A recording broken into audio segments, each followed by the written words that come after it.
Qué bendición estar de nuevo con ustedes. Esta es nuestra penúltima clase. Primero Dios, estaremos concluyendo el estudio. Espero que haya sido de bendición. Creo que queda un cuadro muy claro y muy perfecto para decir, he estudiado Apocalipsis. Hablamos un poco acerca de el reino milenial. Pero para poder entrar a él, tuvimos que mencionar lo que dice en el capítulo 19 y en el versículo 20. Y la bestia fue apresada, y con ella el falso profeta, que había hecho delante de ella las señales con las cuales había engañado a los que recibieron la marca de la bestia. Estos dos fueron lanzados vivos dentro de un lago de fuego que arde con azufre.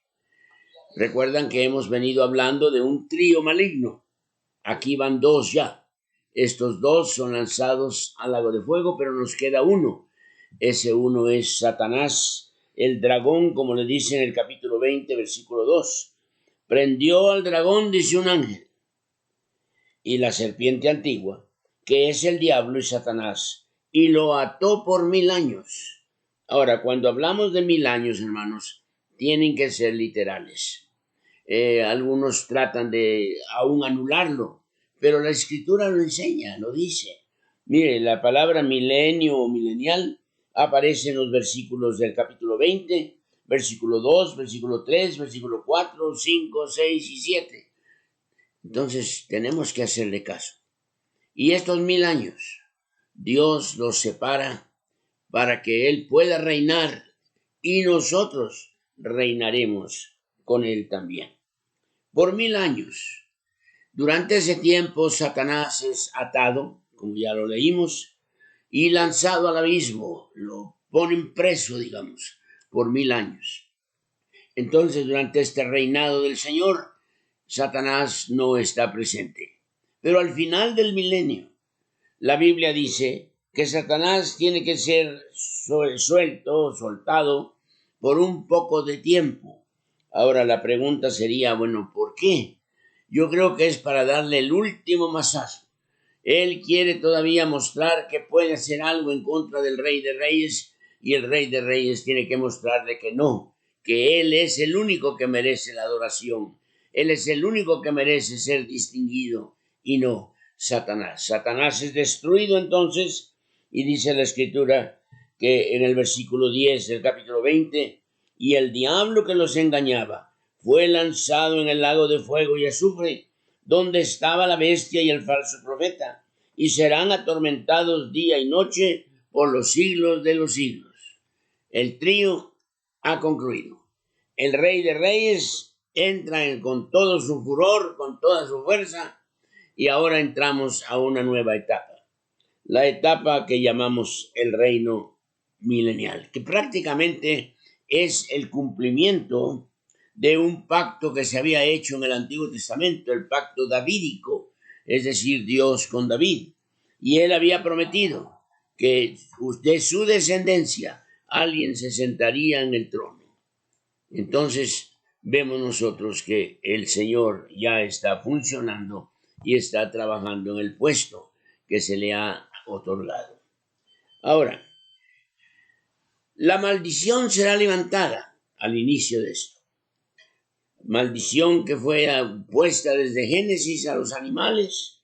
Dice la Escritura en Isaías 11 que la maldición será levantada de los animales. Versículos 6 y 9. Será levantado de las plantas. El capítulo 35, del 1 al 7. Y será levantada de los hombres en Isaías 65, 20 a 22. La palabra de Dios nos enseña que en este momento los santos son resucitados, los del Antiguo Testamento, como lo dice Daniel capítulo 12, y luego también reinaremos, o sea, la iglesia, reinaremos con el Señor. Y ahora viene un evento importantísimo, el juicio final. Ahora sí, estamos llegando al final. Y dice la Escritura que el Señor se sienta en su trono y otros se sientan en tronos alrededor de él, porque va a empezar el juicio de los juicios. Ahora, no confundamos este juicio con el que describe Mateo capítulo 25, que se le llama el juicio de las naciones. El juicio de las naciones tiene que ver con la conducta que los pueblos gentiles tuvieron al tratar al pueblo judío. Pero para los demás, el segundo es universal. Incrédulos de todas las razas, de todas las épocas, tendrán que presentarse ante el trono del Señor. Ahora, en el capítulo 20, versículo 11, empieza la descripción. Y vi un gran trono blanco, y al que estaba sentado en él, de delante del cual huyeron la tierra y el cielo, en ningún lugar se encontró para ellos. Luego dice, vi a los muertos, grandes y pequeños, de pie ante Dios, y los libros fueron abiertos, y otro libro fue abierto, el cual es el libro de la vida, y fueron juzgados los muertos por las cosas que estaban escritas en los libros, según sus obras. Ahora, ¿por qué esto de las obras en el juicio? Realmente las obras, hermanos, son las que van a culpar al individuo. Su manera de haberse comportado ante la salvación tan grande que Dios le ofrecía, su manera de haber rechazado la salvación, de haberle dado la espalda a este evento de redención. Entonces, ellos tendrán que comparecer ante el Señor por esa maldad. ¿Y dónde está todo esto? En los libros de las obras. Siempre he dicho cuando leo esta porción, gracias a Dios, porque aunque la tecnología va avanzando y aunque los medios de comunicación son increíbles, los libros no morirán, porque aquí lo ven ustedes, todavía después de los 1000 años aparecen libros todavía. Así que hermanos que están trabajando con la página escrita, no se desanimen, los libros no van a morir, van a seguir porque hay libros mencionados allá al final. Bueno, en la visión del trono blanco está entonces el gran juez. En el versículo 11, ya lo vimos, un trono blanco dice, y él estaba sentado. ¿Quién es él? El Señor Jesucristo. Él es el juez, él es el Señor de señores, el Rey de reyes, que va a pronunciar su juicio final ante todos aquellos que lo rechazaron. Visión de los que serán juzgados, ya lo vimos en el versículo 12, y ya vemos ahí las obras que papel juegan, y luego el criterio del juicio también, pero hay un libro ahí importantísimo. El libro es lo que llamamos, y la Biblia lo llama, el libro de la vida. El libro de la vida. Todo aquel que recibe al Señor Jesucristo como Salvador, en ese momento, su nombre es escrito en el libro de la vida. Y en este juicio van a ser juzgados los que no estén escritos en el libro de la vida. Mire usted, en el versículo 15, y el que no se halló inscrito en el libro de la vida fue lanzado al lago de fuego. Ahora recuerde lo que dijimos en la lección anterior. El lago de fuego es el lugar final donde todo va a concluir. Al lago de fuego son lanzados el trío maligno. Ahora alguien dice, es que el infierno es lo último que hay. No, hermano, porque la Escritura nos dice que el infierno también fue lanzado al lago de fuego. De modo que el lago de fuego es el punto final en la historia de escatología. Pero ¿quiénes van al lago de fuego? Repasemos rápidamente. Va la bestia, el falso profeta, va Satanás, va la muerte y el infierno, y va todo aquel que no esté escrito en el libro de la vida. El veredicto final entonces es pronunciado ahí en el versículo 15. El que no se halló inscrito en el libro de la vida fue lanzado al lago de fuego. Creo yo que al estar estudiando esto, Podemos recordar a usted que todavía no ha recibido al Señor Jesucristo, que todavía no ha querido venir por fe al pie de la cruz.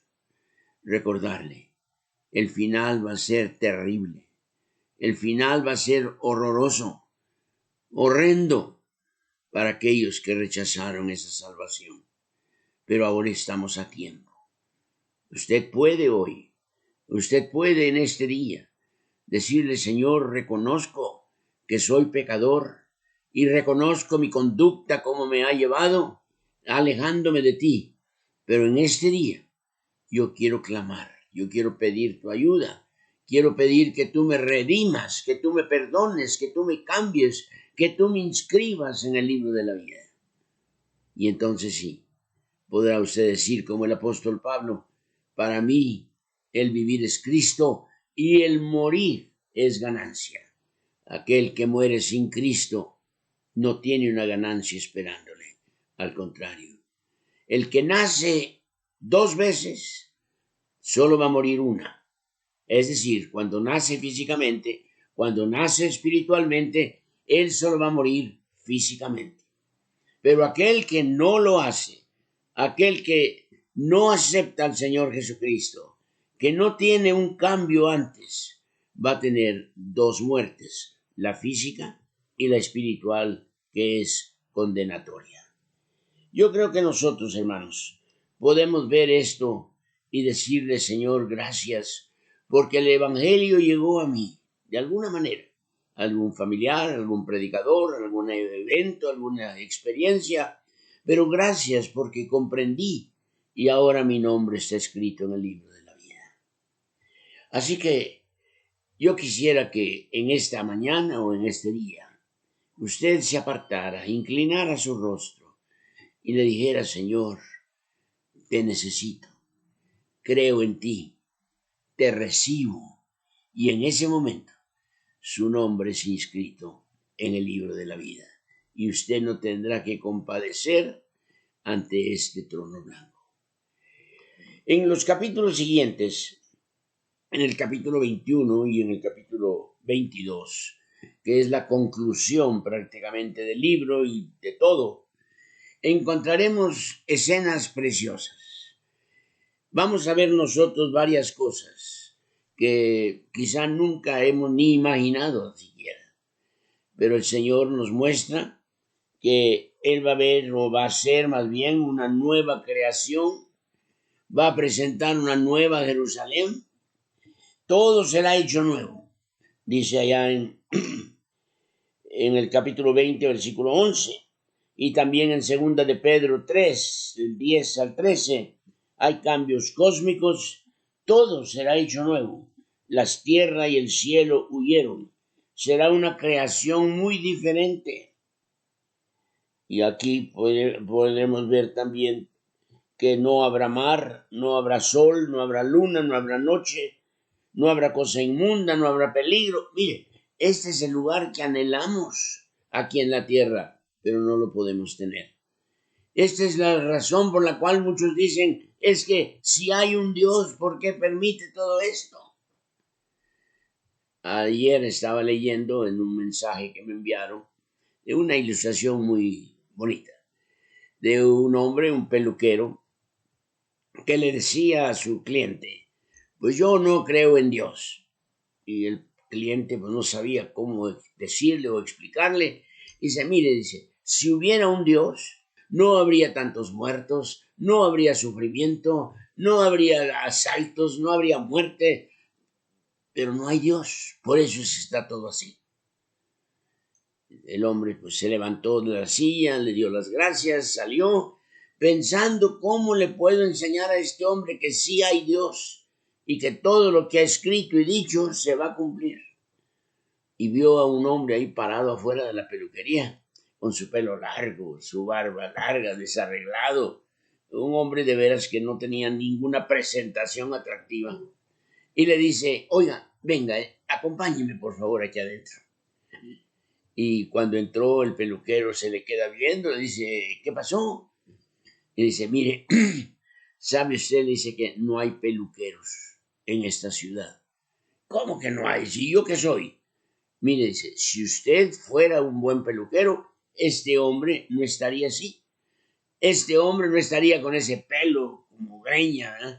No estaría con esa barba desarreglada si hubiera peluqueros. Y entonces el peluquero le dice, no, espérese, peluqueros hay. Lo que pasa es que este hombre no quiere venir a ellos. Y le dice, ahí está la respuesta. Dios hay. Lo que pasa es que usted no quiere venir a Él. Así que, hermano, la única manera de escapar de todo este juicio final es recibiendo al Señor Jesucristo. Y digo recibiendo, porque algunos dicen, es que solo cree en el Señor y ya. Pero no es solo creer. Creer tiene que ver con el intelecto. Y creer tiene que ver en una manera que yo acepto lo que estoy oyendo. Y dice la Biblia, los demonios creen y tiemblan. ¿Será que los demonios entonces son salvos porque creen?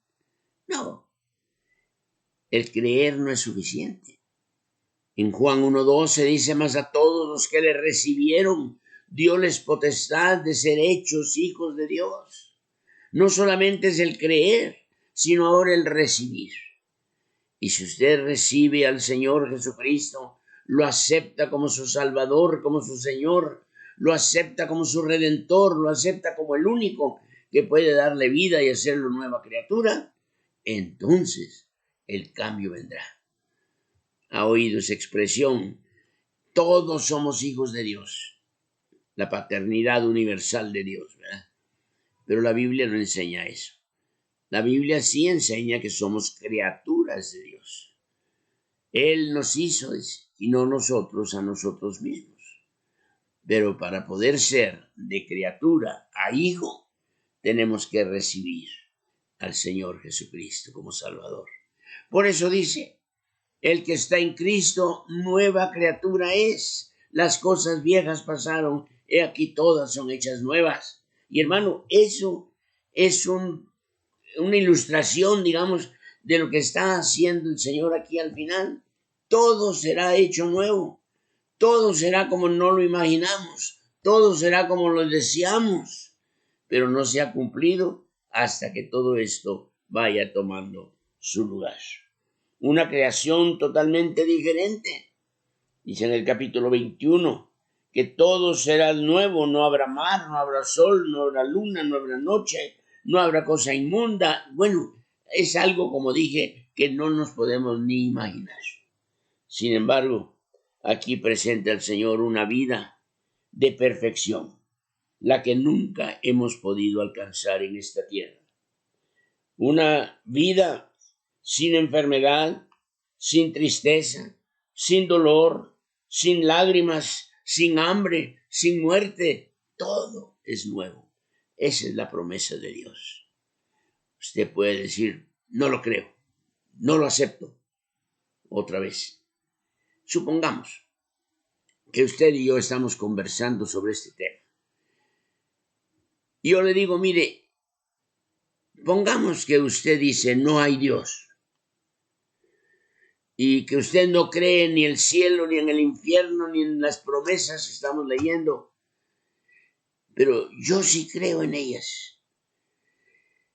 Cuando usted llegue a la eternidad, a este juicio final, el haber sido un hombre incrédulo, el no haber aceptado y creído todo esto, usted va a darse cuenta que usted estaba equivocado y que perdió.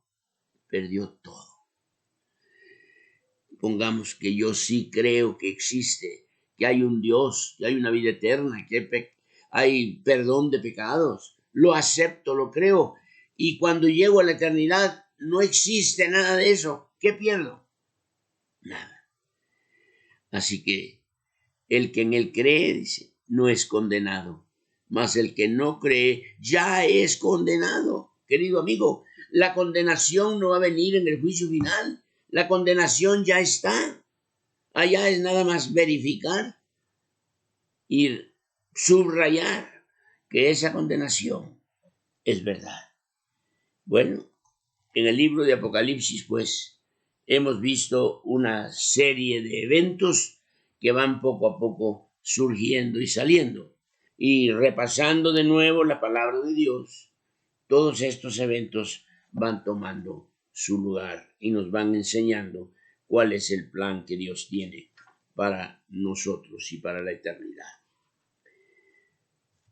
Déjenme darles aquí rápidamente, aunque creo que lo mencionamos la vez pasada, que el reino milenial de Jesucristo tiene varios propósitos en el plan de Dios. No es que alguien se lo inventó, que Juan dijo, que haya 1000 años. No. Ya están en el calendario divino. Jesucristo dice, manifestará abiertamente su dominio soberano en la historia. El reino milenial demostrará de nuevo que Jesús es el Hijo de Dios, verdadero Mesías, y que sea a quien se le ha dado toda la autoridad. En el reino milenial se cumplirá el pacto de Dios con Abraham, así como también con David, y como sus promesas y profecías fueron dadas a Israel y luego a los gentiles y se cumplieron. Se demostrará que la rebeldía del hombre contra Dios brota del corazón humano y no del engaño y tentación de Satanás, quien estará atado en esta época. Se demostrará que solo Dios en Jesucristo puede resolver los problemas humanos. Será un periodo de purificación, orden y paz que después de tantos siglos de pecado y desorden van a tomar lugar. Por primera vez en la historia, Satanás será quitado de la escena. Satanás será quitado de toda posibilidad de afligir a los creyentes y de sabotear los planes divinos. Ahora, como mencionaba antes, en Mateo capítulo 25 nos habla de un juicio de las naciones. Este es un juicio a las naciones gentiles. Y este juicio tiene que ver con el trato que ellas tuvieron para con el pueblo judío. No es el juicio final. El juicio final viene no por el trato a los judíos, sino viene más bien por el trato al plan de salvación que un judío, que sería el Señor Jesucristo, nos dio y nos presentó. Hay acontecimientos relacionados con la segunda venida de Cristo. Primero tenemos en el capítulo 18 la destrucción de Babilonia. ¿Recuerdan ustedes? Hablamos de eso. Luego, la derrota de los ejércitos de las naciones, el Armagedón. El juicio del anticristo y el falso profeta, en el capítulo 19-20. Muerte de los no creyentes, capítulo 14, capítulo 19. Satanás encadenado por 1000 años, capítulo 20. Recogimiento de judíos creyentes a Palestina, Mateo 24. Resurrección de los creyentes del Antiguo Testamento, Daniel 12. Resurrección de los creyentes de la tribulación, capítulo 20, versículo 4. La cena de las bodas del Cordero, capítulo 19, del 7 al 10. Y el inicio del reino milenial de Cristo, que empezamos con el capítulo 20 y luego pasamos a lo que llamamos las cosas nuevas que el Señor nos va a dar, y es lo que estamos mencionando ahora. Vamos a hablar de esa ciudad que desciende. Recuerden que Jerusalén va a ser la capital del reino de Cristo. Él va a gobernar desde Jerusalén. Jerusalén, pues, ocupa un lugar primordial en la historia. Se ha peleado por ellas, la han querido quitar, la han querido borrar, pero Dios siempre la ha conservado, porque dijo desde el principio, esta es la ciudad que yo he escogido, y la tenemos que aceptar y recibir así. Entonces hablaremos de esta nueva Jerusalén, hablaremos de cómo será construida o cómo será levantada, cómo viene y cómo la esposa del Cordero puede recibirla y entrar a esa nueva tierra, a ese nuevo cielo. Pero hoy queríamos nada más hacer énfasis en estos 1000 años. Son literales, hermanos, son literales. Y cuando estemos reinando con Cristo, qué bendición tan grande. Como decía allá en el capítulo 1, dice que Él nos hizo reyes y sacerdotes. Pero todo el capítulo, los capítulos siguientes, no hay reyes y nosotros tampoco aparecemos. Pero ya al final, cuando el Señor se siente en su trono a reinar, cuando Él venga y destruya al enemigo al inicio del milenio y al final de la tribulación, ahí estaremos reinando con Él. No sé cómo serán las ciudades o cómo serán los oficiales en el gobierno o algo, pero estaremos ahí presentes y reinando con el Señor. ¿No es esto una bendición? ¿No es esto algo que no merecemos y Dios nos lo está ofreciendo? Esto es, hermanos, lo que Dios empezó a ofrecer desde el inicio de la historia. Desde que Adán y Eva pecaron, el Señor prometió que iba a venir un Salvador, pero también siguió prometiendo a través de la Escritura que habría un lugar donde los creyentes estarían con Él para siempre. Un lugar especial, un lugar nuevo. Ese mensaje ha sido presentado a través de los siglos. Muchos han dado hasta sus vidas por predicar y creer esta verdad. Muchos han dedicado su vida a traducir la Escritura para que todos puedan leerla en su propio idioma y conocer lo que Dios tiene para ellos y para sus vidas. Dios tiene un plan maravilloso y lo va a ejecutar. El libro de Apocalipsis, pues, una revelación. Nos reveló ya muchas cosas. Y creo que, y es mi oración, que ahuyente y quite el temor, el miedo al libro y a los eventos. Recuerde, cuando Cristo venga por su iglesia, nos iremos con Él y regresaremos 7 años después con el Señor para entrar a un reinado precioso. Yo le invito a que siga haciendo su tarea, siga leyendo y Dios mediante vamos a concluir ya nuestro estudio y vamos a concluir este tiempo que hemos pasado estudiando este bendito libro. Vamos a orar. Señor, te doy gracias porque podemos no solo leer, meditar, guardar, sino, Señor, recibir y aceptar que lo que tú has escrito, lo que tú has dicho, es cierto. Si no se ha cumplido, se cumplirá. Gracias, Señor. Ayúdanos, pues, a creerlo, a aceptarlo y seguir adelante, alcanzando a aquellos que todavía no aceptan estas verdades.